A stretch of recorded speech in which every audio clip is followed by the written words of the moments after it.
د دوه رغنیزو پروژو پرانیسته د نورستان په مرکز پارون کې د ملګرو ملتونو د کډوالۍ څانګې په مالی ملاتړ د فوټبال د یو معیاري لوبغالي او دغه ولایت ځوانانو ته د ټولنیزو فعالیتونو په پار د دوه پوړیزو ودانۍ د جوړېدو چارې پیل شوې. چارواکو دغه پروژو د پیل په اړه له ملاتړ کوونکو مننه وکړه او په دې ولایت کې د لا نورو پروژو د پلي کېدا هیله څرګنده کړه.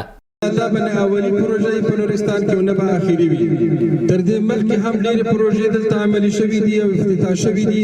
موږ به نور کوشش هم کوو چې د نظام له طرف نه چې کوم امکانات چې هغه هم نورستان ته راجلب.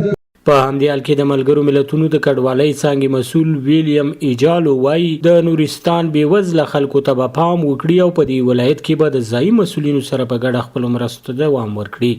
زما واده بیا هم دا د خپل ادارې په نمایندګۍ باندې چې د یونیسیار اداره به کوم کډوال او کوم خلک چې بې ځایه کېږي البته په نورستان کې دي او که په افغانستان کې دي د هغوی ستونزو ته به رسېدګي کوي او مشکلات به د پروژې تطبیق کوونکي شرکت مسؤلین بیا د پیل شوو پروژو په اړه معلومات ورکړل او ډاډ ورکړ چې د کیفیت له لحاظه به یې چارې په معیار سره سم د ورکړل شوي وخت څخه مخکې بشپړې کړي.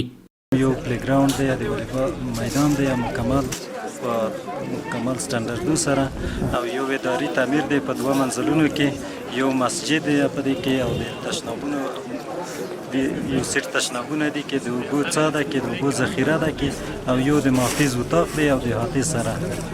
نو دغه مکمل پروژه چې ده په 113 متره طول دی او 9 متره عرض دی. نورستان میشتو بیا دغه پروژو د پیل په اړه خوښي وښوده او د مرستندوی ادارې وغوښتل چې په نورستان کې د ورته نورې پروژې هم پلي کړي.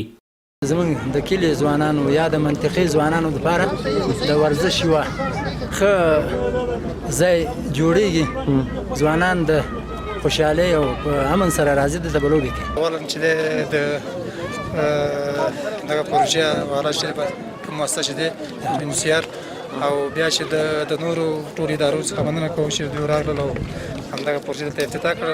د نورستان ولایتي چارواکو د معلوماتو له مخې په پام کې ده چې دغه مرستندوی ادارې له لوري د واما په ولسوالۍ کې د ولسوالۍ په کچه روغتیایي مرکز استنادي دیوال او د پاکو اوبو د 2 شبکو کارونه هم ډیر ژر پیل شي. سباون ساحل، وحدت نیوز، نورستان.